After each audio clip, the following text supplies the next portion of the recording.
சென்னையில 2 ஆறு ஈசிஆர் ஓஎம்ஆரையும் இணைக்க போறது தையூர்ல இருக்கிற Abis Agni enclave. Milky Mist paneer, Milky Mist paneer. இப்போது புதிய அறிமுகம் ஆச்சி ஹோட்டல் சாம்பார் 50 கிராம் ரூபாய் 20 மட்டுமே. தேசிய கல்விக் கொள்கையை ஏத்துக்கிட்டாதான் நிதி கொடுப்போம், அதுதான் சட்டம் அப்படின்னு அமைச்சர் வெளிப்படையாவே பேசிட்டாரு. அதை பாத்தீங்களா, என்ன நடந்துட்டு இருக்கு? கல்விக் கொள்கைன்னு சொல்றீங்க, ஆனா அதுல கல்வியை பற்றி ஏதாவது இருக்கா? இப்போ 3 வருஷம் படிப்புல அவங்க என்ன சொல்றாங்கன்னா 2 வருஷம் தான் படிப்பு, 1 வருஷம் அப்ரண்டிஸ்ஷிப்ன்றாங்க. எந்த துறையில வேலையை கற்றுக்கொள்கிறீர்களோ அந்த துறையில் கண்டிப்பாக உன் வாழ்வாதாரத்துக்கு தேவையான ஊதியத்தை நான் கொடுக்கறேன் நீங்க உத்தரவாதப்படுத்த முடியுமா? ஆக தொடக்க கல்வியில இருந்து உயர்கல்வி வரைக்கும் அவங்க லிட்ரஸியை பத்தி தான் பேசுறாங்க, எழுத்தறிவு பத்தி தான் பேசுறாங்களே தவிர அவங்க கல்வியை பத்தி பேசல. நீங்க சொன்னதுல கல்வி கொள்கைன்னு சொன்னீங்க, கல்வி கொள்கையில கல்வி இல்ல. ரெண்டாவதாக நீங்க சொன்னது என்னன்னா சட்டப்படின்னு சொன்னீங்க. என்ன சட்டம் நீங்க போட்டிருக்கீங்க? அந்த சட்டத்தை மீறிட்டோன்னு சொல்றதுக்கு கொள்கை தானே. கொள்கைக்கும் சட்டத்துக்கும் ஒரு அமைச்சருக்கு வித்தியாசமே தெரியாதா? ரூல் ஆஃப் லான்றாரு, ரூல் ஆஃப் லால அவர் மதிச்சிருக்காரான்றது தான். சமகர சிக்ஷான்றது என்ன? 1ல இருந்து 8 வரைக்கும் கல்வி உரிமை அடங்கியது தானே. அப்போ 8 வயது வரைக்கும் கொடுக்க வேண்டியவங்களுக்கு கல்வி கொடுக்கணும் இல்லையா? கல்வி கொடுக்கறதுல கல்வி உரிமை சட்டத்துல இத்தனை மொழிகள் கண்டிப்பாக கற்றுக்கொள்ளணும்னு ஏதாவது கட்டாயம் இருக்கா? ஒருங்கிணைந்த பள்ளி கல்வி திட்டத்துல கொடுக்க வேண்டிய நிதியை நீங்க கொடுக்கலன்னா குழந்தையுடைய உரிமையை மறுத்திருப்பது யாரு? திரு தர்மேந்திர பிரதானா அல்லது தமிழ்நாடு அரசா? அப்ப நீங்க என்ன சொல்றீங்க? தாய்மொழி கல்விக்கு எதிரான்னு கேக்குறீங்க. தாய்மொழி கல்விக்கு சிபிஎஸ்இ பள்ளி எதிரியா, தமிழ்நாடு அரசு பள்ளி எதிரியா? சிபிஎஸ்இ தனியார் பள்ளிகள்ல பயிற்று மொழி தமிழா கிடையாது. ஆனா அரசு பள்ளியில, அரசு உதவி பெறும் பள்ளியில தமிழ் பயிற்று மொழி இருக்கு, கன்னட பயிற்று மொழி தமிழ்நாட்டில் இருக்கு. இந்திய மொழிகள் காக்கின்ற இந்திய மொழிகளை பேசக்கூடியவர்கள் அவர்கள் எந்த மொழியில படிக்கணும்னு நினைக்கிறாங்களோ படிப்பதற்கான வாய்ப்பை தமிழ்நாடு அரசு உருவாக்கி கொடுத்திருக்கு. அந்த வாய்ப்பை உருவாக்கி கொடுக்காதது ஒன்றிய அரசு. 3வது மொழி படிக்கிறதுல என்ன நான் கேட்கிறேன்? நீங்க பிசிக்கல் எஜுகேஷனுக்கு முக்கியத்துவம் கொடுக்காம மொழிக்கு மட்டும் முக்கியத்துவம் கொடுக்கிறதுக்கு என்ன காரணம்னு உங்களை கேட்கிறேன். பிசிக்கல் எஜுகேஷன் முக்கியம் கிடையாது, ஒலிம்பிக்ல கோல்ட் மெடல் வாங்குறது முக்கியம் கிடையாது, 3வது மொழி படிக்கிறது தான் முக்கியம் நீங்க சொல்றதுக்கு காரணம் சொல்லுங்க. உலகம் முழுக்க அவன் தாய்மொழியில தான் படிக்கிறான். ஒரு மொழி இங்க தேவையின் அடிப்படையில் தான் இன்னொரு மொழி ஒன்னு படிக்கிறான். 3 மொழி படிக்கணும்னு அரசமைப்பு சட்டமும் சொல்லல, எந்த கல்விக் கொள்கையும் சொல்லல. இப்ப நிதி கொடுக்க முடியாது, நீங்க ஏத்துக்கிட்டாதான் சொல்லிட்டாங்க. இப்ப என்னதான் தீர்வு? இது எப்படிதான் அந்த நிதி? தீர்வு ஒண்ணே ஒண்ணுதான். கலைஞருடைய சமச்சீர் கோட்பாடு தான் தமிழ்நாட்டினுடைய கோட்பாடு. செத்தால எனக்கு அதை பத்தி கவலை கிடையாது, நீ படிக்கலன்றத பத்தி எனக்கு கவலையே கிடையாது, நான் சொல்றதை மட்டும் கேளுன்னு சொன்னா அதுக்கு பேரு எதாச்சாதிகாரம். எதாச்சாதிகாரத்தை எதிர்த்து போராடி வெற்றி பெற்றிருக்கோம். அப்படிதான் விடுதலை பெற்றோம். பெற்ற விடுதலை காப்பதற்கும் போராடுவோம். கலாட்டா வாய்ஸ் நேயர்களுக்கு வணக்கம். இன்றைய சிறப்பு நேர்காணலில் நம்மோடு கல்வியாளர் திரு பிரின்ஸ் கஜேந்திர பாபு நம்மோடு இணைந்திருக்கிறார். அவரை வரவேற்று நிகழ்ச்சிக்குள் போகலாம். சார் வணக்கம். வணக்கம். தேசிய கல்விக் கொள்கையை ஏத்துக்கிட்டாதான் நிதி கொடுப்போம், அதுதான் சட்டம் அப்படின்னு அமைச்சர் வெளிப்படையாவே பேசிட்டாரு. அதை பாத்தீங்களா, என்ன நடந்துட்டு இருக்கு? திரும்பவும் புதிய கல்விக் கொள்கை பேசுபொருளா மாறி இருக்கு. 2 விஷயம் நீங்க சொல்றதுல இருக்கு. ஒண்ணு கல்விக் கொள்கைன்னு சொல்றீங்க, ஆனா அதுல கல்வியை பற்றி ஏதாவது இருக்கா அப்படின்றதான் முதல் கேள்வி. கல்வியை பற்றி படிப்பை பத்தி ஒண்ணுமே பேசல. அவங்க என்ன அறிவு கொடுக்கணும், எழுத்தறிவு கொடுக்கணும்ன்றாங்க, லிட்ரஸின்றாங்க. இந்த கம்ப்யூட்டர் லிட்ரஸின்னு சொல்லுவீங்க தெரியுங்களா? கம்ப்யூட்டர் லிட்ரஸின்னா என்ன? கம்ப்யூட்டரோட பேசிக்ஸை தெரிஞ்சுக்கிறதுக்கு பேரு, அடிப்படையை தெரிஞ்சுக்கிறதுக்கு பேரு கம்ப்யூட்டர் லிட்ரஸி. அதுக்கப்புறம் கம்ப்யூட்டர் நாலேஜ் அல்லது கம்ப்யூட்டர்ல உங்களுக்கு படிப்பு அப்படின்னு நீங்க சொன்னீங்கன்னா அது ஹார்ட்வேரா சாஃப்ட்வேரான்ற இருக்கு. அது இயந்திரம் சம்பந்தப்பட்டது அப்படின்னா ஹார்ட்வேரு, அதோட மொழி சம்பந்தப்பட்டது அப்படின்னு சொன்னா சாஃப்ட்வேர்ல டிஃப்ரெண்ட் லாங்குவேஜஸ் இருக்கு, அதெல்லாம் நீங்க கத்துக்கணும். அது பேர் கல்வி, அது எஜுகேஷன். லிட்ரஸின்றது என்ன? லிட்ரஸின்றது பேசிக் இஷ்யூஸ் தெரிஞ்சு. ஆக நீங்க பட்டப்படிப்பு படிச்சா கூட சரி, நீங்க லிட்ரஸி தான் கொடுக்க போறாங்க. அவங்க கல்விக்குள்ள கொடுக்க போறது இல்லை. இப்போ நீங்க பிஎஸ்சி பிசிக்ஸ் போய் சேர்றீங்கன்னு வச்சுக்கோங்க, 3 வருஷம் கோர்ஸ்ல ஆன்சிலரின்னு ஒரு பேப்பர் படிப்பீங்க. பிஎஸ்சி ரிலேட்டடா இருக்கும், அது அதாவது பிசிக்ஸ் ரிலேட்டடா பிஎஸ்சியில் இருக்கும் அது. அப்போ அந்த பிசிக்ஸை 3 வருஷத்துக்குள்ள ஃபண்டமெண்டல்ஸை ஆழமா நீங்க படிச்சிருவீங்க. அடிப்படையா இயற்பியல்ல என்ன கற்றுக்கொள்ள வேண்டுமோ அதை நீங்க ஆழமா படிச்சிட்டீங்கன்னா அதுக்கப்புறம் நீங்க ஆய்வுக்கு போறீங்களா, வேற எப்படி போறீங்கன்னு. இப்போ அவங்க என்ன பண்றாங்க, பட்டப்படிப்புக்கு அவங்க என்ன சொல்றாங்கன்னு கேட்டீங்கன்னா 3 ஆண்டு இயற்பியல் படிப்பு அப்படின்னா இப்போ அதெல்லாம் ஹானர்ஸ் டிகிரின்னு மாற்றி 4 வருஷம் ஆயிடுச்சு. இப்போ 3 வருஷம் படிப்புல அவங்க என்ன சொல்றாங்கன்னா 2 வருஷம் தான் படிப்பு, 1 வருஷம் அப்ரெண்டிஸ்ஷிப்ன்றாங்க. பிஏக்கும் அப்ரெண்டிஸ்ஷிப், பிகாம்க்கு அப்ரெண்டிஸ்ஷிப், பிஎஸ்சிக்கு அப்ரெண்டிஸ்ஷிப். இப்போ பிகாம் படிக்கிற ஒருத்தர் உங்க நிறுவனத்தில் அப்ரெண்டிஸ்ஷிப் எடுத்துக்கிறான்னு வச்சுக்கலாம். உங்க நிறுவனம் காமர்ஸ் தான், வணிகவியல் சம்பந்தப்பட்டது தான். இப்போ இதுல இதே துறையில அவருக்கு வேலை கிடைக்கும் நீங்க உத்தரவாதப்படுத்த முடியுமா? அப்போ அவருக்கு வணிகவியல் ஆழமான அறிவு இருக்க போறது இல்லை. ஏன்னா 3 வருஷம் படிப்பை 2 வருஷமா சுருக்கிட்டீங்க. 1 வருஷம் நீங்க அப்ரண்டிஸ்ஷிப் எடுத்துக்கோன்னு அனுப்பிட்டீங்க. படிக்கிற காலத்துல அப்ரண்டிஸ்ஷிப்புக்கு அனுப்பிட்டீங்க. அவர் கல்லூரிக்கு வராம நிறுவனத்துக்கு வந்து வேலை செய்யறாரு. அந்த துறையில தான் நான் சொல்றது, அந்த நிறுவனம் கூட சொல்லல, அந்த நிறுவனம் சார்ந்த அந்த துறை, அந்த இண்டஸ்ட்ரியில தான் அவருக்கு வேலை கிடைக்கும்னு உங்களால சொல்ல முடியாது. ஆனா 2 வருஷம் படிப்பு 1 வருஷம் வேலைங்கிறது உங்களுக்கு அப்ப ஒரு படிக்கும் போது ஒரு வேலை செய்யறாரு அப்படின்னு தானே புரிஞ்சு கொள்ளப்படும். அப்ரண்டிஸ்ஷிப்னா என்ன சார்? ஒரு வேலையை கற்றுக்கொள்வது சார், வேலை செய்வது இல்லை சார், வேலையை கற்றுக்கொள்வது. எந்த துறையில வேலையை கற்றுக்கொள்கிறீர்களோ அந்த துறையில் கண்டிப்பாக உன் வாழ்வாதாரத்துக்கு தேவையான ஊதியத்தை நான் கொடுக்குறேன் நீங்க உத்தரவாதப்படுத்த முடியுமா நான் கேட்கிறேன். சென்னை நகரத்தின் வாடகை என்ன, சென்னை நகரத்தில் மின்சார கட்டணம் என்ன, சென்னை நகரத்தின் போக்குவரத்து, சென்னை நகரத்தில் சாப்பிடுறது, சென்னை நகரத்தில் உங்க பிள்ளைகளை படிக்க வைக்கிறதுக்கு இதுக்கெல்லாம் தேவையான அளவுக்கு என்ன வாழ்வாதார சம்பளமோ அந்த ஊதியத்தை நான் உத்தரவாதப்படுத்துகிறேன்னு உங்களால சொல்ல முடியுமா? சொல்ல முடியாதுன்ற போது நீ போய் படிக்கிற காலத்துல படிக்கிறதுக்கு மெயின் சப்ஜெக்டுக்கு செலவு பண்ண வேண்டிய நேரத்தை நீங்க அப்ரண்டிஸ்ஷிப்க்கு செலவு பண்ணுன்றதோட அர்த்தம் என்ன? ஆக தொடக்க கல்வியில இருந்து உயர்கல்வி வரைக்கும் அவங்க வந்து லிட்ரஸியை பத்தி தான் பேசுறாங்க, எழுத்தறிவு பத்தி தான் பேசுறாங்களே தவிர அவங்க கல்வியை பத்தி பேசல. நீங்க சொன்னதுல கல்வி கொள்கைன்னு சொன்னீங்க. கல்வி கொள்கையில கல்வி இல்ல, வேலை, எண்ணறிவு, எழுத்தறிவு, வேலை திறன் அதுதான் இருக்கு. மூன்றாவது நீங்க ரெண்டாவதாக நீங்க சொன்னது என்னன்னா சட்டப்படின்னு சொன்னீங்க. என்ன சட்டம் சார் போட்டிருக்கீங்க? என்ன சட்டம் நீங்க போட்டிருக்கிறீங்க? அந்த சட்டத்தை மீறிட்டோன்னு சொல்றதுக்கு கொள்கை தானே. கொள்கைக்கும் சட்டத்துக்கும் ஒரு அமைச்சருக்கு வந்து வித்தியாசமே தெரியாதா? ரூல் ஆஃப் லான்றாரு, ரூல் ஆஃப் லால அவர் மதிச்சிருக்காரான்றது தான்.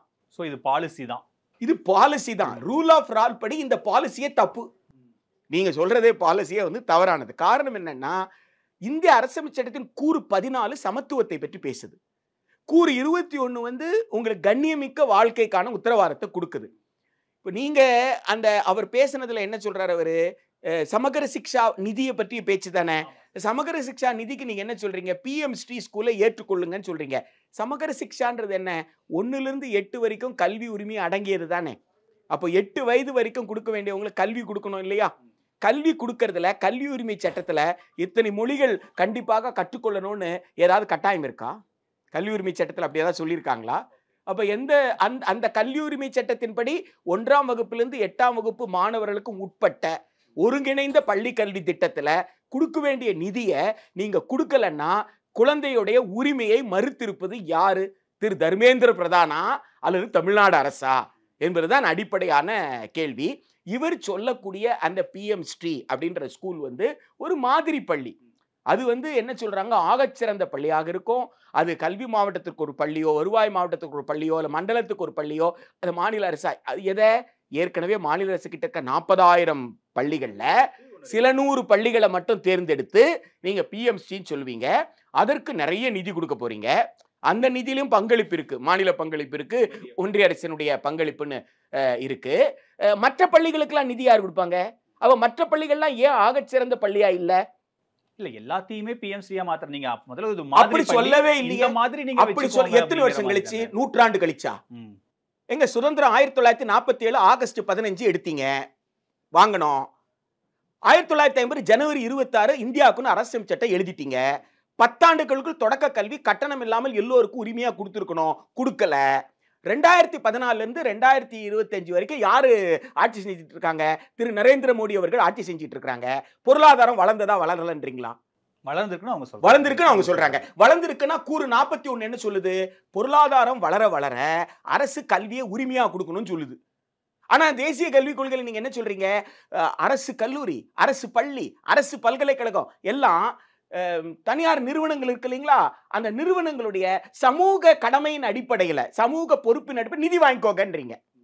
தொண்டர்கள் தொண்டாக நிதி வாங்கிக்கோங்க, பிலாந்திரபிக்கா வாங்கிக்கோங்க, சிஎஸ்ஆர் ஃபண்ட் வாங்கிக்கோ. ஆனா அரசு என்ன செய்யாது? நிதி கொடுக்க முடியாது. அப்போ அரசமைப்பு சட்டத்தின் கூறு 41க்கு நேர் எதிரா இல்லையா?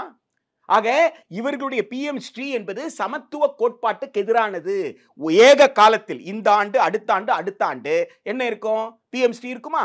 நீங்க சொல்வதை போல் என்றைக்கோ ஒரு நாள் எல்லாவற்றையுமே பிஎம்சியா மாத்துறீங்கன்னு வச்சுக்கோங்க. ஆனா என் புள்ள இப்ப பிறந்திருக்கான்னு வச்சிருங்க, அடுத்த 5 வருஷத்துல அவன் ஸ்கூலுக்கு வந்துருவானா? அடுத்த 18 வயசுக்குள்ள அவன் என்ன வந்துருவான், பள்ளிக்கூடத்தை முடிச்சு வந்துருவானா? இந்த பிள்ளைக்கு நீங்க என்ன கொடுக்க போறீங்க? ஒரு பக்கத்துல பிஎம் ஸ்ரீ கொடுக்க போறீங்க, இன்னொரு பக்கத்துல பள்ளிகள்னு இருக்க போகுது. அப்போ இந்த 2 பள்ளிகள்ல வெவ்வேறு விதமா இருக்குமே, அப்ப இந்த பிள்ளைகளுக்கு உளவியல் ரீதியான ஒரு பாதிப்பு ஏற்படுத்தாதா? ஏற்கனவே English medium, Tamil medium, CBSE இந்த மாதிரி நிறைய ஆல்ரெடி இங்க வகைகள் இருக்குல்ல, அங்கேயும் மாணவர்கள் படிச்சுட்டு தானே இருக்காங்க. அதை தாண்டி இதுல என்ன ஏற்றத்தாழ்வு உங்களையும் கேட்கிறேன். நீங்க வந்து திரு தர்மேந்திர பிரதான் கிட்ட என்ன கேட்கணும்னா, இந்திய மொழியில கல்வி கொடுப்பதற்கு தமிழ்நாடு எதிர்க்கிறதான்னு கேட்டார்ல, கேட்டாரா இல்லையா? கேட்டார் இல்லைங்களா? திரு தர்மேந்திர பிரதான் கிட்ட என்ன சொல்லணும்? ஐயா, நீங்க அமைச்சராக இருக்கிற ஒன்றிய கல்வி அமைச்சரா நீங்க இருக்கிறீங்களே, ஒன்றிய கல்வி அமைச்சத்தின் கீழ் இருக்கிற central board of secondary education, அதற்கு கீழே இருக்கிற தமிழ்நாடு கேந்திர வித்யாலயா தமிழில் தான் பாடம் நடத்தும் என்று சொல்லிவிடுங்களேன். அதுக்கு முதலமைச்சரோட உத்தரவே தேவையில்லையே. தமிழ்நாட்டில் இருக்கிற சிபிஎஸ்இ பள்ளிகள், தனியார் பள்ளிகள், யார் சிபிஎஸ்இ பள்ளி நடத்தணும்னு சொன்னாலும் அவர்கள் தாய்மொழியில் தான் படிக்கணும். ஏனென்றால் இந்த அரசு தாய்மொழியை விரும்புகிறது என்று உங்களால் ஏன் உத்தரவு போட முடியலன்னு நான் கேட்கிறேன். நீங்களே என்ன சொல்றீங்க? தமிழ்நாட்டு அமைச்சரோட பிள்ளைகள் எங்க படிக்கிறாங்க? சிபிஎஸ்இ ஸ்கூல்ல. அப்புறம் ஏன் அந்த பள்ளிக்கூடத்தை தமிழ் மீடியம் பள்ளியா நீங்க மாத்தல? பள்ளிக்கூடம் திரு தர்மேந்திர பிரதான் கீழே இருக்கிற சிபிஎஸ்இ பள்ளி, படிக்கிற ஆளு யாரு? தமிழ்நாடு அமைச்சரோட புள்ள. அந்த பள்ளிக்கூடத்தை தமிழ் வழி பள்ளியாக திரு தர்மேந்திர பிரதான் ஏன் மாற்ற மாட்டேன்றாரு? கேந்திர வித்யாலயா தமிழ் படிக்கலாம்ல, அதுக்கு இது இருக்கு. அதுக்கான நான் கேட்க வர்றது, அவர் சொன்னது என்ன? அவர் சொன்னது என்ன? தமிழ் வழியில கல்வியை கற்றுக் கொடுங்கன்னு சொல்றோம், இந்திய மொழியில கற்றுக் கொடுப்பதற்கு ஏன் தமிழ்நாடு எதிர்க்கிறதுன்னு கேட்கிறாருல. நான் எதிர்க்கவே இல்லை. கேந்திர வித்யாலயா பள்ளிய தமிழ் பயிற்று மொழி ஆக்குவதில் உங்களுக்கு என்ன கஷ்டம்னு கேட்கிறேன். சிபிஎஸ்இ உங்ககிட்ட தானே இருக்கு, நீங்க தானே உத்தரவு போடணும். ஏன் உத்தரவு போட மாட்டேன்றீங்க? உத்தரவு போட்டா முடிஞ்சு போச்சு இல்ல. உங்களுக்கு என்ன பிரச்சனை? அமைச்சரோட புள்ள அங்க பிடிக்கிறார், அந்த புள்ள அந்த பள்ளி நல்லா இருக்கு. அப்ப நீங்க என்ன சொல்றீங்க? தாய்மொழி கல்விக்கு எதிரான்னு கேக்குறீங்க. தாய்மொழி கல்விக்கு சிபிஎஸ்இ பள்ளி எதிரியா, தமிழ்நாடு அரசு பள்ளி எதிரியா? சொல்லுங்க பார்க்கலாம். சிபிஎஸ்இ பள்ளியில தமிழ்நாட்டில் வந்து பயிற்று மொழி வந்து தமிழ் மொழி இருக்கா? இல்ல. தமிழ்நாட்டில் பயிற்று மொழி தமிழ் கிடையாது. சிபிஎஸ்இ தனியார் பள்ளிகள்ல பயிற்று மொழி தமிழா கிடையாது. ஆனா அரசு பள்ளியில, அரசு உதவி பெறும் பள்ளியில தமிழ் பயிற்று மொழி இருக்கு. கன்னட பயிற்று மொழி தமிழ்நாட்டில் இருக்கு, கன்னட பயிற்று மொழி பள்ளி தமிழ்நாட்டில் இருக்கு, குஜராத்தி பயிற்று மொழி தமிழ்நாட்டில் இருக்கு, உருது பயிற்று மொழி தமிழ்நாட்டில் இருக்கு, இந்திய மொழிகள், தெலுங்கு பயிற்று மொழி தமிழ்நாட்டில் இருக்கு. எனவே இந்திய மொழிகள் காக்கின்ற, இந்திய மொழிகளை பேசக்கூடியவர்கள் அவர்கள் எந்த மொழியில படிக்கணும்னு நினைக்கிறாங்களோ படிப்பதற்கான வாய்ப்பை தமிழ்நாடு அரசு உருவாக்கி கொடுத்திருக்கு. அந்த வாய்ப்பை உருவாக்கி கொடுக்காதது ஒன்றிய அரசு. எனவே இந்திய மொழிகளை வளர்க்க வேண்டும் என்று ஒன்றிய அரசு நினைத்தால் கேந்திர வித்யாலயா இருக்கிற, தமிழ்நாட்டில் இருக்கிற கேந்திர வித்யாலயாக்கள் தமிழ் வழி, தமிழ் பயிற்று மொழி, தெலுங்கு பயிற்று மொழி, கன்னட பயிற்று மொழி, உருது பயிற்று மொழி என்று நடத்தணும். அந்தந்த பிள்ளைகளுக்கு உண்டான தாய்மொழி வழியில் கல்வியில கொடுக்கணும். எனவே கொடுக்காதது யாரு? ஒன்றிய அரசு தான். எனவே ஒன்றிய அரசு தான் இந்திய மொழிகளுக்கு எதிராக செயல்படுதே தவிர தமிழ்நாடு அரசு அல்ல. இல்ல, இந்த கேந்திரிய வித்யாலயால நீங்க சொல்ற மாதிரி பயிற்று மொழியை மாத்த, ஆனா தமிழ்ல படிக்கிறதுக்கு அங்க ஆப்ஷன் இருக்குல்ல, நம்ம வேணும்னா எடுத்து படிக்கலாம்ல. டீச்சர்கள் இல்ல அப்படிங்கறது அடுத்த பிரச்சனை. ஆனா அந்த ஆப்ஷன் அவங்க வச்சிருக்காங்கல்ல, அதை நம்ம வேணும்னா யூஸ் பண்ணிக்கலாங்கிறது தானே. அதாவது நான் கேட்க வர்றது என்னன்னு கேட்டா, ஒரு குழந்தை 3 வயசுல இருந்து 8 வயசுக்குள்ள சைனால வந்து மோட்டார் ஸ்கில்ஸை டெஸ்ட் பண்ணி அவங்க வந்து ஸ்போர்ட்ஸ்ல விடுறாங்க. அதுக்காக ஹையஸ்ட் கோல்டு மெடல் வாங்குறாங்க. அவங்க ஜப்பான்ல அதை செய்யறாங்க. நீங்க 1ஆம் வகுப்புல இருந்து 5ஆம் வகுப்பு வரைக்கும் பிசிக்கல் எஜுகேஷனுக்கு குழந்தை விளையாடுறதுக்கு தானே பள்ளிக்கூடத்துக்கு வருது. விளையாட்டின் மீது ஏற்படுற ஆர்வம் தானே கல்வியின் மீது ஆர்வம் ஏற்படணும். ஒரு குழந்தையினுடைய ஹோலிஸ்டிக் டெவலப்மெண்ட்னா என்ன? முழுமையான வளர்ச்சி என்றால் என்ன? உடல் ரீதியாகவும் மன ரீதியாகவும் அந்த குழந்தை வந்து ஒரு முழு மனிதராக, சிறந்த மனிதராக வளருது. To make a human a better human. அதுதான் கல்வியினுடைய நோக்கம். ஸோ அப்படின்னா நீங்க கலை, அறிவியல், விளையாட்டு உள்ளிட்ட எல்லா துறைக்கும் நீங்க யாரு கொடுக்கணும்? ஆசிரியர் கொடுக்கணும்ல. அதற்கான ஏற்பாடு ஏதாவது வச்சிருக்கீங்களா? அப்படி ஏதாவது நீங்க செய்யறீங்களா? நீங்க தேவையில்லாம கூடுதலாக ஒரு மொழி படிக்க சொல்ல வேண்டிய அவசியம் என்னன்னு கேட்கிறேன். கூடுதலாக ஒரு மொழியை படிக்க வைக்க வேண்டிய அவசியம் என்ன? ஒரு மொழி இயல்பாக சூழலியல் மொழியாக அல்லது தாய்மொழியாக இருந்தால் அந்த மொழிதான் கற்றல் செயல்பாடு நடக்கும். எனவே அந்த குழந்தை அந்த மொழியில கற்குது. இன்னொரு மொழி தேவையின் அடிப்படையில். உங்க ஃப்ரண்ட் ஆபீஸ்ல உட்கார வைக்கிறதுக்கு ஒருத்தர் இன்டர்வியூக்கு வந்தா எந்த மொழியில பேசணும்னு சொல்லுவீங்க? நான் உங்களை கேட்கிறேன், எந்த மொழியில கேட்பீங்க? தமிழ், இங்கிலீஷ். தமிழ் மட்டும்தான் சார் தெரியும்னு சொல்றாரு. அவர் ரிசப்ஷனிஸ்ட், அவருக்கு வேலை கொடுத்துருவீங்களா? தமிழ் தவிர வேற எதுவும் தெரியாதுன்னு சொல்றாரு, வேலை கொடுத்துருவீங்களா? குறைஞ்சபட்சம் இங்கிலீஷாவது தெரிஞ்சிருக்கணும்னு எதிர்பார்ப்பீங்களா? ஏன்னா மெயில் எதுல அனுப்பணும்? இங்கிலீஷ்ல அனுப்பணும். மெயில் அட்ரஸ் மின்னஞ்சல் முகவரி எதுல இருக்கு? இங்கிலீஷ் ஆங்கிலத்தில் இருக்கு. அப்ப மின்னஞ்சல் வந்து மின்னஞ்சலை பார்க்கணும் அப்படின்னு சொன்னா அப்பாயின்மெண்ட் கொடுக்கணும். மின்னஞ்சல்ல வந்து இருக்கு அப்பாயின்மெண்ட் கொடுக்கணும்னா உங்களுக்கு என்ன தெரிஞ்சிருக்கணும்? குறைந்தபட்சம் ஆங்கிலம் தெரிஞ்சு. அப்போ ஆங்கிலம் தேவையா? தேவை, கட்டாயம் தேவை. தேவையை ஒட்டி தான் 2வது மொழி படிக்கிறாங்க. இந்த தேவை இல்ல, சரியா? இந்தியாவுல எந்த தனியார் நிறுவனமோ ஆங்கிலத்தை கேட்க கூடாதுன்னு ஒன்றிய அரசு உத்தரவு போட சொல்லுங்க. இந்தியால எந்த தனியார் நிறுவனமோ ஆங்கிலம் தெரிந்தால்தான் வேலை என்று சொல்லவே கூடாது அது உத்தரவு போட சொல்லுங்க. நாங்க இங்கிலீஷே படிக்க மாட்டோம். இல்ல 3வது மொழி படிக்கிறதுல என்ன நான் கேட்கிறேன், நீங்க பிசிக்கல் எஜுகேஷனுக்கு முக்கியத்துவம் கொடுக்காம மொழிக்கு மட்டும் முக்கியத்துவம் கொடுக்கிறதுக்கு என்ன காரணம்னு உங்களை கேட்கிறேன். என்ன காரணம்? பிசிக்கல் எஜுகேஷன் முக்கியம் கிடையாது, ஒலிம்பிக்ல கோல்ட் மெடல் வாங்குறது முக்கியம் கிடையாது, 3வது மொழி படிக்கிறது தான் முக்கியம் நீங்க சொல்றதுக்கு காரணம் சொல்லுங்க. ஒலிம்பிக் கோல்ட் மெடலை விட 3வது மொழி படிப்பதனால் நாட்டிற்கோ சமூகத்திற்கோ தனி மனிதருக்கோ என்ன பயன்பாடுன்னு சொல்லுங்க. அதை சொல்ல மாட்டேன்றீங்களே. அதை சொல்லாம ஒலிம்பிக் கோல்ட் மெடலை பத்தி கவலைப்படாத, ஏசியட பத்தி அதெல்லாம் சைனாக்கு விட்டு கொடுத்துட்டோம், அதெல்லாம் ஜப்பானுக்கு விட்டு கொடுத்தோம், நீ 3வது மொழி படி. 9ஆவதுல இருந்து 12வது வரைக்கும் இந்த 3 மொழி இல்லாம இன்னொரு மொழி படிக்கிறாரு தெரியுமா உங்களுக்கு? 3 மொழின்னு பேசிட்டு இருக்கிறீங்க. 3 மொழின்றது 8வது வரைக்கும் சார். தேசிய கல்விக் கொள்கை எடுத்து படிச்சு பாருங்க. 9ல இருந்து 12க்குள்ள இந்த 3 மொழியில இல்லாத இன்னொரு மொழி செவியல் மொழி ஒன்று படிக்கணுமா? அதுல பிரெஞ்சு இருக்கு, ஜெர்மன் இருக்கு, ஸ்பானிஷ் இருக்கு, சான்ஸ்கிரிட் இருக்கு. இதுல ஏதாவது ஒன்று எடுத்து படி. அப்படி படிச்சாதான் நீ காமன் யூனிவர்சிட்டி என்ட்ரன்ஸ் டெஸ்ட் எழுத முடியும்.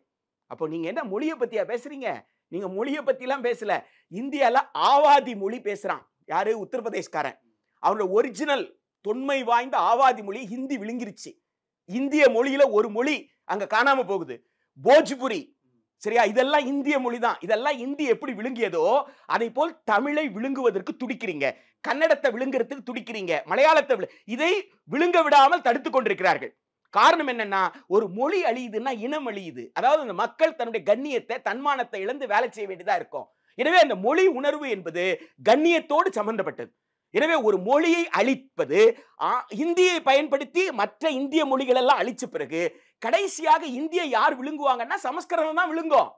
எனவே அந்த தேசிய கல்விக் கொள்கை 2020 சொல்றீங்களே, அது வந்து ஒரு ஒற்றை பண்பாட்டு தேசத்தை கட்டமைக்கிற சமஸ்கிருதமயமாக்கப்பட்ட பண்பாடு. உணவுல இருந்து, உடையில இருந்து, பேசுற மொழியிலிருந்து, கடவுளை வழிபாடும் விதத்தில் இருந்து.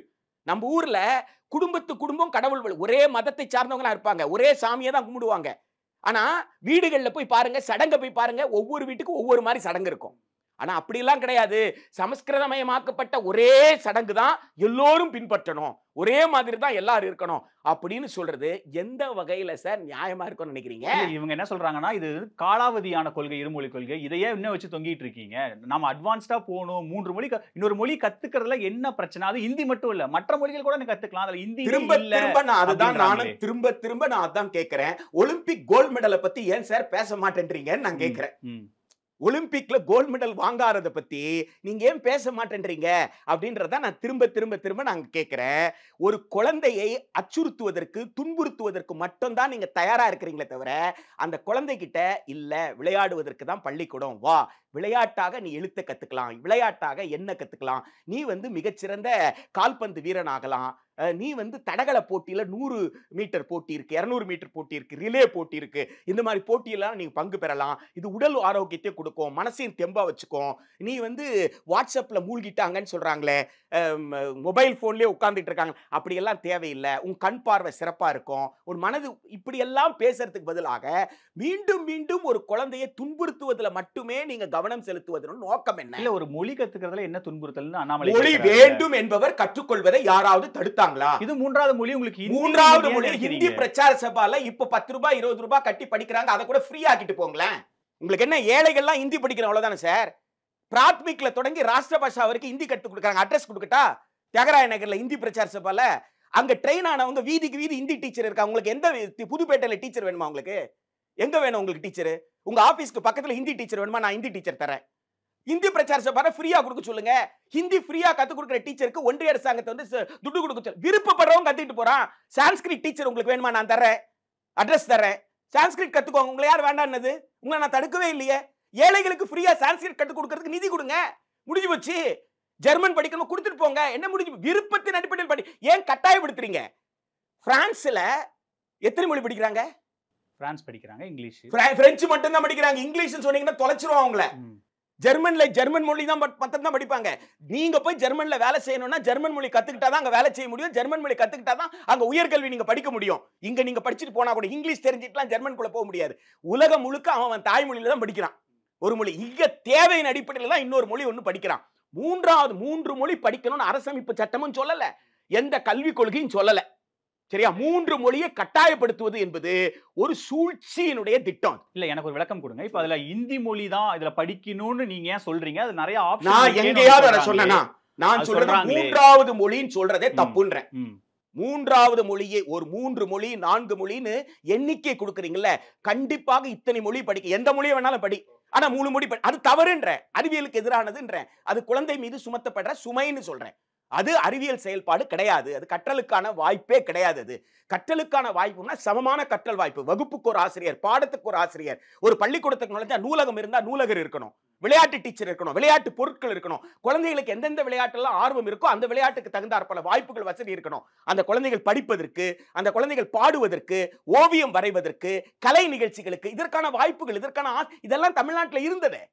எல்லாமே 1930ல இருந்து 70 வரைக்கும் எல்லாமே இருந்திருந்தாரு. ஓவிய ஆசிரியர் இருந்திருக்காங்க, ஆர்ட்ஸ் அண்ட் கிராஃப்ட்ஸ் டீச்சர் சொல்லுவாங்க, நீடில் டீச்சர் சொல்லுவாங்க, அவங்க எல்லாம் இருந்தாங்களே, விளையாட்டு டீச்சர் இருந்திருக்காங்களே. எனவே அதை கொடுங்கன்னா நம்ம திருப்பி கேட்கிறோம். நீங்க ஏன் வந்து ஒப்பிசைவு பட்டியல் கல்வியை கொண்டு போனீங்க? கல்வி மாநில பட்டியல தான் இருந்தது. மாநில பட்டியல் இருக்கும்போது இதெல்லாம் இருந்தது இல்ல. நீங்க ஒப்பிசைவு பட்டியல் கொண்டு போனீங்கல்ல, அப்ப வரியில இருந்து பங்கு போட்டு துட்ட கொடுக்கணும்ல. வரியில எங்க கிட்ட வாங்குற பணத்தை எங்களுக்கு நீங்க பங்கு போட்டு கொடுக்கறதுல நீங்க யாரு இந்த நிபந்தனை எல்லாம் போடுவதற்கு? இல்ல, மற்ற மாநிலங்கள்லாம் ஏத்துக்கிட்டாங்கல்ல, ஏத்துக்கிறவங்களுக்கு நிதி கொடுத்துட்டோம், ஏன் தமிழ்நாடு மட்டும் இந்தியா முழுக்க போராட்டம் நடந்துகிட்டு இருக்கு. இந்தியா முழுக்க போராட்டம் நடந்துகிட்டு இருக்குது. சரியா? ஒரு தர்க்க ரீதியாக எந்த பதிலும் சொல்ல முடியாம, சட்டப்படி எந்த பதிலும் சொல்ல முடியாதனால, நிதிய வரியை நீங்க வாங்கிட்டீங்கன்றதுனால வாங்கி வச்சுக்கிட்டு நான் பணத்தை கொடுக்க மாட்டேன்னு மிரட்டுறது இருக்கு பாருங்களேன். இது ஒரு நியாயமற்ற போக்கு. சட்டப்படியா உங்களால எதுவும் செய்ய முடியல, சட்டப்படியா செய்ய முடியாது. ஏனென்றால் மாநிலத்திற்கு இருக்கக்கூடிய உரிமை அது. மாநில அரசு சரியாதான் செயல்பட்டுக்கிட்டு இருக்கு, மாநில பள்ளிகள் சரியாதான் இருக்கு. எனவே நீங்க தான் ஒன்றிய அரசின் கட்டுப்பாட்டில் இருக்கிற பள்ளியில தமிழை பயிற்று மொழியாக கொள்ளவில்லை. ஆனால் மாநில அரசு பள்ளியில வந்து தமிழ் பயிற்று மொழியாக இருக்கு. எனவே இந்திய மொழிக்கு துரோகம் செய்து கொண்டிருப்பது ஒன்றிய அரசு தான், திரு தர்மேந்திர பிரதான் அவர்கள் தான், திரு நரேந்திர மோடி தலைமையில் இருக்கிற இந்திய அரசு தான். அது நல்லா தெரியுது. அப்படி இல்லைன்னு சொன்னா நான் தான் திரும்ப சொல்றேன், தமிழ்நாட்டிற்கு அத்தனை கேந்திர வித்யாலயம் நீங்க என்ன சொல்லணும்? தமிழ் வழி கல்வின்னு சொல்லணும். தமிழ்நாட்டில் இருக்கக்கூடிய அனைத்து சிபிஎஸ்இ பள்ளிகளும் சிபிஎஸ்இ அஃபிலியேஷன் வந்தா நீ தாய்மொழியில தான் கல்வி கொடுக்க முடியும் அப்படின்னு சொல்லுங்க. அதை சொல்றதுக்கு நீங்க தயாரா இல்லைன்னு போது நீங்க தான் இந்திய மொழியை ஏற்கவில்லை, இந்திய மொழியை வளர்க்கவில்லையே தவிர மாநில அரசு இந்த மாநில மக்களின் நலன் கருதி, இந்த மாநில மக்களுடைய மொழி, அந்த மாநில மக்களுடைய உரிமை, அந்த மாநில மக்களுடைய வளர்ச்சி, அந்த மாநில மக்களுடைய எதிர்காலம், இது அனைத்தையும் கருத்தில் கொண்டு கடந்த நூற்றாண்டுகளாக இங்க விடுதலை போராட்டத்திற்கு முன்னாடி தொடங்கி இங்க பள்ளியை நடத்திட்டு இருக்கிறோம். அது மக்கள் சார்ந்த பள்ளி, ஏதோ அரசு சார்ந்த பள்ளி இல்ல, மக்கள் சார்ந்த பள்ளியா நடந்துட்டு இருக்கு. விடுதலைக்கு பிறகு அரசு மக்கள் பள்ளிகளை நடத்துது. சோ அப்படி இருக்கிற ஒரு வலுவான ஒரு கட்டமைப்பை சிதைக்கின்ற ஒரு ஏற்பாடு தான் இந்த தேசிய கல்வி கொள்கை. ஆளுநர் தொடங்கி பாஜக தலைவர் எல்லாருமே தமிழ்நாட்டுடைய ஸ்டேட் போர்டு கல்வி தரம் ரொம்ப மோசமா இருக்கு, மாணவர் கற்றல் திறன் ரொம்ப மோசமா இருக்கு, அதுக்காக தேசிய கல்வி கொள்கை தேவைன்னு ஆளுநர் தொடர்ச்சியா பேசிட்டு இருக்காரு. இஸ்ரோல எத்தனை பேர் வந்து அந்தந்த மாநில பாடத்திட்டத்தில் இருக்கிற பள்ளியில படிச்சுட்டு வந்தவங்க இஸ்ரோல ஒரு பட்டியல் இடுங்க. அப்போ இஸ்ரோல வேலை செய்பவர்கள் படித்த பள்ளிகள் தரம் குறைந்ததா சொல்லுங்க. நீங்க லிஸ்ட் அவருக்கு தெரியலன்னா நீங்களாவது லிஸ்ட் எடுத்து கொடுங்க. குஜராத்தி மொழியில படிச்சவங்க, உருது மொழியில படிச்சவங்க, மராத்தி மொழியில படிச்சவங்க, மலையாளத்துல படிச்சவங்க, தமிழ்ல படிச்சவங்க, தெலுங்குல படிச்சவங்க, இவங்க கான்ட்ரிபியூஷன் தானே இஸ்ரோ. அதுல தமிழர்கள் நிறைய பேர் இருக்கிறாங்களே. இயக்குனர் சிவன், டாக்டர் சிவன் இஸ்ரோ தலைவராக இருந்தாரு, எந்த மொழியில படிச்சாரு? இப்போ இருக்கிறவங்க எந்த மொழியில படிச்சவரு? மயில்சாமி அண்ணாதுரை எந்த மொழியில படிச்சவரு? ஆக இஸ்ரோக்கான கான்ட்ரிபியூஷன் உங்களுக்கு. அது போல ஆழ்கடல் ஆராய்ச்சி என்று எந்த ஆராய்ச்சி, மருத்துவத்துறை, எந்த மருத்துவத்துறை எடுத்துக்கிட்டாலும் இதெல்லாம் வந்து மாநில பாடத்திட்டத்தில் படிச்சவங்க தானே. ஒன்றிய அரசு நடத்துற பள்ளிகள் வந்து மிக மிக குறைவு சார். அது எல்லாமே சிறப்பு பள்ளிகள் சார். ஆளுநர் அவர்களுக்கு, அண்ணாமலை அவர்களுக்கு இது நீங்க புரிய வைங்க. ஒன்றிய அரசு நடத்துறது, அது எந்த மாநிலமாக இருந்தாலும் ஒன்றிய அரசு பள்ளி கேந்திர வித்யாலயா, அது ஒரு மாநிலத்திலிருந்து இன்னொரு மாநிலத்திற்கு மாற்றலாக கூடியவர்களுக்கு உண்டான பள்ளிக்கூடம், அது சிறப்பு பள்ளிக்கூடம். நவோத்யா வித்யாலயா ஒரு குறிப்பிட்ட நோக்கத்திற்காக உருவாக்கப்பட்ட சிறப்பு பள்ளிக்கூடம். சைனிக் பள்ளிக்கூடம் அதை கூட இப்ப தனியார் கிட்ட நிர்வாகம் கொடுத்துட்டாங்க. அது ராணுவத்துறையினால் நடத்தப்பட்ட சிறப்பு பள்ளிக்கூடம். இந்த சிறப்பு பள்ளிக்கூடம் தவிர பொது பள்ளிக்கூடம், இந்தியாவில் இருக்கிற 90% மக்களுக்கு மேல படிக்கக்கூடிய பள்ளிக்கூடம் எதுன்னா அந்தந்த மாநில அரசு நடத்துற பள்ளிக்கூடங்கள் தான். எனவே அந்தந்த மாநில அரசு நடத்துற பள்ளிக்கூடத்திலிருந்து தான் இந்த பொருளாதார வளர்ச்சி ஏற்பட்டிருக்கு. இந்திய நாட்டினுடைய பல்துறை வளர்ச்சி ஏற்பட்டிருக்குன்னா அந்தந்த மாநில அரசினுடைய கல்வி முறையில தான். எனவே விவரமே தெரியாமல் 2 எக்ஸ் IPS ஆபீசர்ஸ் பேசுறாங்க அப்படின்னு சொன்னா நான் என்ன பேச முடியும்? விவரம் எக்ஸ் IPS ஆபீசர் சும்மா இல்ல இல்லையா? அவங்க ஒருத்தர் கட்சிக்கு தலைவரா இருக்கிறாரு, இன்னொருத்தர் வந்து மாநிலத்தின் தலைவர் என்று குடியரசுத் தலைவர் நியமிக்கப்பட்டிருக்காரு. ஆனா 2 பேருமே ஒரு மாநில பாடத்திட்டத்தின் படிக்கிற பள்ளிகளுடைய குழந்தைகளுடைய உளவியலை பலவீனப்படுத்துறாங்கல்ல. எப்பா உன் பாடத்திட்டம் வந்து ரொம்ப புவர்ப்பா அப்படின்னு ஒரு ஆளுநர் பேச முடியுமா? நீங்க மாநிலத்தின் தலைவரா இருக்கிறீங்க, நீங்க போய் ஒரு மாணவர்கிட்ட அப்படி சொல்லலாமா? மாணவர் உளவியல் ரீதியா பாதிக்கப்பட மாட்டாரா? ஒரு குழந்தையிடம் பேசுகிறோமே என்ற அக்கறை கூட இல்லாமல் பேசுபவர் ஒரு நியாயமான மனுஷன் நினைக்கிறீங்களா? இல்ல ஒரு கல்வி தரம் குறைஞ்சிருக்குன்ற வாதம் தொடர்ச்சியா இருந்துட்டு தானே இருக்கு. அது கிட்டத்தட்ட ஒரு 10-15 வருஷம் பேசிட்டு தானே இருக்காங்க. கேக்குறோம், ஆதாரம் கேக்குறோம். இங்க வந்து 8ஆம் வகுப்புல இந்த புத்தகத்துல இந்த பாடம் இருக்கணும், வேதியியல்னா இது இருக்கணும், கணிதம்னா இது இருக்கணும், NCERTல இது இருக்கு, மாநில ப்ரூஃப் கொடுங்க சார். 11ஆம் கிளாஸ்ல இது இருக்கணும், 10ஆம் கிளாஸ்ல ப்ரூஃப் கொடுங்க சார். ப்ரூஃபை எடுத்து வச்சுட்டு பேசுங்க சார். பொத்தாம் பொதுவா சொல்லிட்டு இருந்தீங்கன்னா இது எப்ப சமச்சீர் கல்வி காலத்துல இருந்து சார்? இன்னும் புளிக்கவே இல்லை, உங்க காது வந்து புளிக்கவே இல்லையா? 2000 இவருக்கு தாத்தா எல்லாம் பேசிட்டான். யாருக்கு தாத்தா? திரு ரவி இருக்கிறாரே, அவருக்கு தாத்தா எங்க கல்வி தந்தைகள் நிறைய பேர் இருக்கிறாங்க. இந்த திரு அண்ணாமலைக்கு தாத்தா கல்வி தந்தைங்க நிறைய பேர் இருக்காங்க. சமச்சீர் கல்வின்னு சொன்ன உடனே தொலைக்காட்சி முன்னாடி வந்து உட்கார்ந்துட்டாங்க. அன்னைக்கு அவங்க சொன்னதுதான் இப்போ திரு ரவி சொல்லிட்டு இருக்கிறாரு. இதெல்லாம் புதுசு கிடையாது. அப்பவே நாங்க கேட்டோம், இந்த புத்தகத்தை எடுத்து வச்சிட்டோம், அந்த புத்தகத்தை எடுத்து வச்சிட்டோம், சொல்லுன்னு சொன்னோம். எது இங்க வந்து இலக்கணம் படிக்கிறாங்கன்னா இலக்கணத்துல இந்த பகுதி வந்து தெரிஞ்சிருக்கணும் இந்த வயது குழந்தைகளுக்கு. இதற்கான பாடத்திட்டத்துல இங்க இருக்கு, இங்க இல்ல. சொல்லுங்க, சொன்னாதானே. தரம்னா எது தரம்? தரத்தை வரையறை கொடுங்க. தரத்துக்கு வரையறை கொடுக்க மாட்டேன்றீங்க, ஆதாரத்தையும் கொடுக்க மாட்டேன்றீங்க. தரம் குறைஞ்சிருக்குன்னா என்ன அர்த்தம்னு எனக்கு புரியவே இல்லை. அதாவது நீங்க என்ன சொல்ல வர்றீங்கன்னா, கர்ணன் எதை படிக்க கூடாத படித்தான், அதனால் கர்ணன் என்னாச்சு, படித்ததை மறந்து போவான். அதுபோல எல்லோரும் எல்லாமும் படித்தால் உயர்கல்விக்கு வர முடியாது. அதுக்காக தான் நீட் வச்சிருக்கோம், அதுக்காக தான் கியூட் வச்சிருக்கோம். கர்ணனை முதல்ல இப்ப தண்டிக்க முடியாது இல்ல. நீங்க படித்தது செல்லா காசு ஆக்குறது தானே நீட்டு. 12வது வரைக்கும் படிச்சது செல்லா காசு ஆக்குறது தானே நீட்டு. அதுதானே கியூட். காமன் யூனிவர்சிட்டி என்ற 12வது வரைக்கும் படிச்சது என்ன? செல்லா காசு. ஆக கர்ணன் எப்படி தான் கற்ற வித்தை தனக்கு பயன்பட வேண்டிய நேரத்தில் மறந்து போவான் அன்னைக்கு சாபம் கொடுத்தீங்களோ? ஏன்னா அவன் பிறப்பை கண்டுபிடித்து இந்த ஜாதியில பிறந்துட்டு நீ வந்து இந்த வித்தையை கத்துக்கிட்டுதா, அதுதானே கர்ணனை பழி வாங்குனீங்க. இன்றைக்கு பழி வாங்க முடியாது. அப்படி அதுக்காக புது வித்தையை கத்து வச்சிருக்கீங்க. 12 வருஷம் பள்ளிக்கூடத்துல படிச்சிரு, ஆனா அந்த பள்ளிக்கூட படிப்பு வந்து உனக்கு உயர்கல்விக்கு போறதுக்கு பயன்படாது. எந்த நேரத்துல பயன்படுமோ அந்த நேரத்துல பயன்படாதுன்னு சொல்றீங்களே, அதற்கும் கர்ணனிடம் வித்தையை மறந்து போவான் சாபம் கொடுத்ததுக்கும் ஏதாவது வித்தியாசம் இருக்கா? அப்ப இதை பற்றி எல்லாம் பேசாம, சமமான கற்றல் வாய்ப்பை பற்றி பேசாம, இந்திய அரசமைப்பு சட்டம் சொல்லக்கூடிய சமத்துவ கோட்பாட்டின் அடிப்படையில் அனைத்து பள்ளியும் அரசு தன் பொறுப்பிலும் செலவிலும் நடத்தும் என்று பேசுவதற்கு பதிலாக திசை திருப்புவதற்காக, மக்களை குழப்புவதற்காக ஒவ்வொருத்தரும் ஒன்னொன்னு சொல்லிட்டு இருப்பாங்கன்னா அதற்கு மட்டுமே பேசணும்னு நீங்க எதிர்பார்க்கறீங்க பாருங்க. அதுதான் ரொம்ப வருத்தமா இருக்கு. சரி, இப்போ இந்த விவகாரத்துல நிதி தர முடியாது மத்திய அரசு தெளிவா சொல்லிட்டாங்க. ஆனா இன்னொன்னு என்னன்னா, தமிழக அரசும் புதிய கல்விக் கொள்கையில சில விஷயங்களை வந்து நாங்க எடுத்துக்கிறோம், நல்ல விஷயங்கள் இருக்கு, இல்லம் தேடி கல்வி மாதிரியான விஷயங்கள் நாங்க நடைமுறையில் இருக்கு. ஆனா இந்த மொழி கொள்கையில மட்டும்தான் சிக்கல் இருக்குங்கிற மாதிரி கல்வித்துறை அமைச்சர் தொடர்ச்சியா பேசிட்டு இருக்காரு. இப்ப நிதி கொடுக்க முடியாது, நீங்க ஏத்துக்கிட்டாதான் சொல்லிட்டாங்க. இப்ப என்னதான் தீர்வு? இது எப்படிதான் அந்த நிதி? தீர்வு ஒன்னே ஒண்ணுதான்.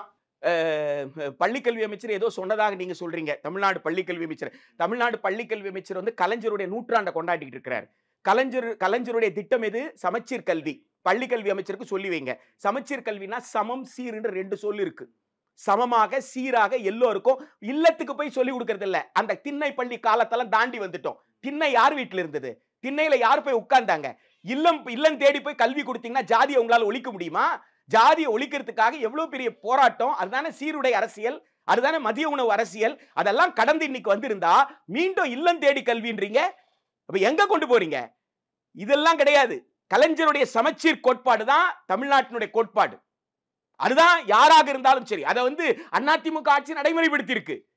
எனவே திமுக அதிமுக அல்ல. இது வந்து சமத்துவத்தின் அடிப்படையில, சமூக நீதியின் அடிப்படையில எல்லோருக்கும் சமமான கற்றல் வாய்ப்பு என்பதுதான். அந்த எல்லோருக்கும் சமமான கற்றல் வாய்ப்பை கொடுக்க முடியாது. சில பள்ளிகள் தான் PMஸ்ரீ, சில பள்ளிகள் தான் மாதிரி. அது சமச்சீர் கல்வி கோட்பாட்டுக்கு எதிரானது. எனவே மக்களிடம் கையேந்த வேண்டும். கர்ம வீரர் காமராஜர் கைவேந்தர் இல்லையா? எங்களுக்கு கொடுக்க வேண்டிய நிதியை ஒன்றிய அரசு கொடுக்க மறுக்குது. எனவே மக்கள் நீங்க கொடுங்க, நீங்க வரி போடுறதுக்கு தான் உங்க உரிமை கிடையாது. தமிழக அரசு கொடுத்த வாக்குறுதியை காப்பாத்தல. சிவதாஸ் கடிதம் எழுதி நாங்க ஒரு கமிட்டி போட்டு அந்த கமிட்டி ரிப்போர்ட் வந்ததுக்கு அப்புறம் நம்ம பிஎம்சில சேரமா வேணாமான்னு முடிவு எடுக்கிறோம்னு சொல்லிட்டு அதுக்கப்புறம் நாங்க இப்ப சேர மாட்டோம்னு சொல்றது என்ன நியாயம்னு நீங்களே ரொம்ப தெளிவா சொல்றீங்க. ஒரு கமிட்டி போட்டு கமிட்டியோட பரிந்துரைட்டு கமிட்டி போட்டு அந்த கமிட்டி வந்து பரிந்துரை சர்ச்சை ஏற்க முடியாதுன்னு சொல்லி பரிந்துரை சொன்னாங்க. ஒரே பரிந்துரை தான், நாங்க குழந்தைகளுக்கு வேலை திறன் பயிற்சி கொடுக்க மாட்டோம். நீங்க வேலை திறன் பயிற்சி கொடுக்கணும்னு சொல்றீங்க. குழந்தை பருவத்தில் இருக்கிற குழந்தைக்கு ஏன் வேலை திறன் கொடுக்கணும்? நாங்க கொடுக்க முடியாது. எங்களுக்குன்னு ஒரு மொழிக் கொள்கை இருக்கு, அறிவியல் பூர்வமான மொழிக் கொள்கை இருக்கு. அறிவியல் பூர்வமான மொழிக் கொள்கையை நாங்க பின்பற்றிட்டு வர்றோம். சூழலியல் மொழி அல்லது தாய்மொழி, இன்னொரு கூடுதலான ஒரு மொழி என்பது தேவையின் அடிப்படையில் மொழி என்பது. எனவே அந்த அறிவியல் பூர்வமான மொழிக் கொள்கையை மாற்ற வேண்டிய அவசியம் என்பது இல்லை. அதே போல சமமான சீரான கல்வி எல்லோருக்கும் கொடுக்கணுமே தவிர ஒரு பள்ளியை மட்டுமே ஆகச்சிறந்த பள்ளியின் முத்திரை குட்ட எங்களால் முடியாது. இது அனைத்துமே அரசமைப்பு சட்டத்துக்கு உட்பட்டு தான் அவர்கள் வந்து பரிந்துரைத்திருக்கிறாங்க. நீங்க அரசமைப்பு சட்டத்துக்கு எதிராக செயல்பட சொல்வதனால் எங்களால் முடியாதுன்னு சொல்லிட்டாங்க. இப்ப நீங்க நிதி கொடுக்கலன்னா மக்கள் கட்டிய வரி எதற்காக? ராணுவத்துக்கு விமானம் வாங்குறதுக்கு மட்டுமா? ராணுவத்துக்கு துப்பாக்கி வாங்குறதுக்கு மட்டுமா வரி கட்டிக்கிட்டு இருக்கிறோம்? வரி கட்டுவது என்பது இந்திய நாட்டின் பாதுகாப்பு என்பது எவ்வளவு முக்கியமோ அதே முக்கியம் இந்த நாட்டு குழந்தைகளுடைய படிப்பு, இந்த நாட்டு குழந்தைகளுடைய மருத்துவம். அதற்கு நீங்க செலவு பண்ணுவீங்கன்னு தான், அதற்கான பொறுப்பு உங்களுக்கு இருக்கு. அந்த பங்கை பிரிச்சு கொடுங்க. நாங்க கட்டின வரியிலிருந்து எங்க மாநிலத்திற்கு கொடுக்க வேண்டிய பங்கை நீங்க கொடுங்கன்னு கேட்டா அதை கொடுக்க முடியாதுன்னு சொல்றதுக்கு உங்களுக்கு எந்த உரிமையும் கிடையாது. நாடாளுமன்றத்தில் சமகர சிக்ஷா என்கின்ற தலைப்பின் கீழ் நிதி கொடுக்கறதுக்கு தான் நீங்க ஒத்துக்கிட்டு வந்திருக்கீங்களே தவிர சமகர சிக்ஷா நிதி என்பது தேசிய கல்விக் கொள்கையை எடுத்துக்கொண்ட மாநிலம் மட்டும்தான் என்று நாடாளுமன்றத்தில் நீங்க தெரிவிச்சிருக்கிறீங்களா? அப்போ நாடாளுமன்றத்துடைய மரபை வந்து நீங்க மீறலையா? நாடாளுமன்றத்திலே நீங்க அவமதிக்கலையா? எனவே இது நியாயமற்ற அணுகுமுறை. இந்த அணுகுமுறை அவர்கள் தொடர்புகளையானால் மாநில அரசால் வரி போடவில்லை என்றால் கூட கோவிட் காலத்தில் எப்படி மக்களிடம் நாங்க ஆக்சிஜன் வாங்குறதுக்கு பணம் வேண்டும், மருந்து வாங்குறதுக்கு பணம் வேண்டும் மக்கள் தானாக கொடுத்தார்களே, அதுபோல கல்வியை காப்பதற்கு, அரசு பள்ளிகளை காப்பதற்கு, அரசு உதவி பெறும் கல்வியை காப்பதற்கு மக்களிடம் நிதி வாங்கியாவது ஒரு சமமான சீரான கல்வியை எல்லோருக்கும் கொடுக்க மாநில அரசு முன்வர வேண்டும். ஆனா இதுக்கு மத்திய அரசு இது பண்ணுவாங்களா? மத்திய அரசுக்கு என்ன சார்? எம் மாநிலம் எம் மக்களோட இறையாண்மை சார். இறையாண்மை யார்கிட்ட சார் இருக்கு? இறையாண்மை உங்ககிட்ட இருக்கு, என்கிட்ட இருக்கு, இந்திய நாட்டில் இருக்கிற ஒவ்வொரு இந்தியன் கிட்ட இறையாண்மை இருக்கு. நம்ம கிட்ட இருக்கிற இறையாண்மை வாக்குச்சீட்டின் வாயிலாக நாம தேர்ந்தெடுக்கிற பிரதிநிதி. அப்ப தேர்ந்தெடுக்கிற பிரதிநிதி சட்டமன்றத்துல எம்எல்ஏ, நாடாளுமன்றத்துல எம்பி. அப்ப சட்டமன்றத்துக்கு இறையாண்மை இருக்கு, நாடாளுமன்றத்துக்கு இறையாண்மை இருக்கு. சட்டமன்றத்தின் அதிகாரம் என்ன, நாடாளுமன்றத்தின் அதிகாரம் என்னன்னு அதிகார எல்லைய இந்திய அரசமைப்பு சட்டம் வரையறைத்திருக்கு. அந்த வரையறைக்குள்ள இருந்துதான் செயல்பட முடியும். எனவே மாநில அரசு என்று ஒன்று இருப்பதையே நீங்க கணக்கில் எடுத்துக்கொள்ளாமல், மாநில அரசுக்கு அரசமைப்பு சட்டம் தந்த உரிமையை நீங்க கணக்கில் எடுத்துக்காம நான் சொல்வதை கேள் என்றால் உங்களுக்கு அடிமையா? இது மாநில அரசா அல்லது ஒன்றிய அரசினோட அழகா, ஒரு அட்மினிஸ்ட்ரேட்டிவ் யூனிட்டா என்ற கேள்வி எழலையா? எனவே இங்க division of powers, separation of powers இங்க இருக்கு. எனவே அந்த அடிப்படையில் தமிழ்நாடு சட்டமன்றத்திற்கும் இறையாண்மை இருக்கிறது, நாடாளுமன்றத்திற்கும் இறையாண்மை இருக்கிறது. ஆனால் அம்பேத்கர் நவம்பர் 25, 1949 எச்சரித்திருக்கிறார், இந்த எல்லையை யாரும் மாற்ற இயலாது. ஒன்றிய அரசு நினைத்துக் கொண்டால் தான் நினைத்தபடி மாற்ற இயலாது, நீதிமன்றங்கள் கூட அவ்வாறு செய்ய முடியாதுன்னு சொல்லியிருக்கிறாரு. எனவே மாநில அரசுடைய உரிமையை பறிப்பது என்பது கூட்டாட்சி தத்துவத்தை குழி தோண்டி புதைப்பது. இந்திய அரசமைப்பு சட்டத்தின் அடிப்படை கோட்பாடு கூட்டாட்சி தத்துவம். எனவே அரசமைப்பு சட்டத்தின் மீது பற்று வைத்திருக்கிற நாம், அதை நம்முடைய உயிராக கருதுற நாம், இந்த அரசமைப்பு சட்டம் வஉசியின் ரத்தமும் பகத்சிங்கின் உயிரையும் கொடுத்து பெற்றது. அதுபோல் எண்ணற்றவர்களுடைய தியாகத்தால் பெற்றது. எனவே அந்த அரசமைப்பு சட்டத்தை காக்கின்ற இந்திய நாட்டினுடைய ஒருமைப்பாடு என்பது பல மொழிகளை அங்கீகரிப்பதும், அவரவர்கள் மொழியில படிச்சுட்டு வட்டோம் சொல்றதுனால ஒரு மொழியை படிச்சாதான் ஒருமைப்பாடு என்பதே தவறு. ஏக மொழி படித்தால் தான் ஒருமைப்பாடா? நீங்க ஒரு மாதிரி உடை அணையலாம், ஒரு மாதிரி உணவு சாப்பிடலாம், ஒரு மொழியை நீங்க பேசலாம்.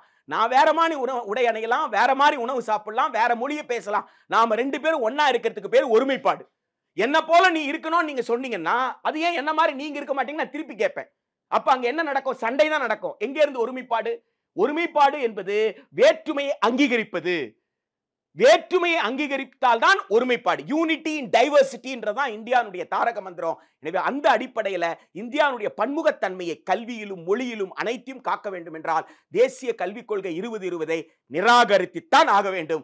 அவ்வாறு நிராகரிக்கின்ற போது எத்தகைய நெருக்கடியை ஒன்றிய அரசு கொடுக்க முன்வந்தாலும் அதை எதிர்கொள்வதற்கு மாநிலத்திற்கிற இந்திய மக்கள் தயாராக வேண்டும். ஆனா நிதி நீங்க சொல்ற இதே நீட்டுக்கு இதே மாதிரி பிரச்சனைகள் வந்தது. ஆனா இன்னைக்கு நீட் வந்து ஏத்துக்கிட்டு அதுக்கான கோச்சிங் சென்டர்னு அரசு அப்படி நகர்ந்துட்டாங்க. இப்ப இந்த விவகாரத்திலையும் நிதி நெருக்கடி, டீச்சர் சேலரி, ஸ்கூல் நடத்துறது மாதிரியான நிறைய சிக்கல்கள் இருக்கும்போது ஒரு அரசு என்ன சார் பண்ணி? அதாவது நீங்க என்ன சொல்றீங்கன்னா, ஒருத்தர் வந்து லங்ஸ் வந்து ஃபெயில் ஆயிருச்சு, சுவாச குழாய் ஃபெயில் ஆயிருச்சு, வென்டிலேட்டர் கூட்டு வென்டிலேட்டர்ல வச்சு பழக்கப்படுத்திட்டாங்கல்ல, எல்லாருக்கும் வென்டிலேட்டர் கொடுக்க வேண்டியது தானே அப்படின்னு சொல்றீங்க.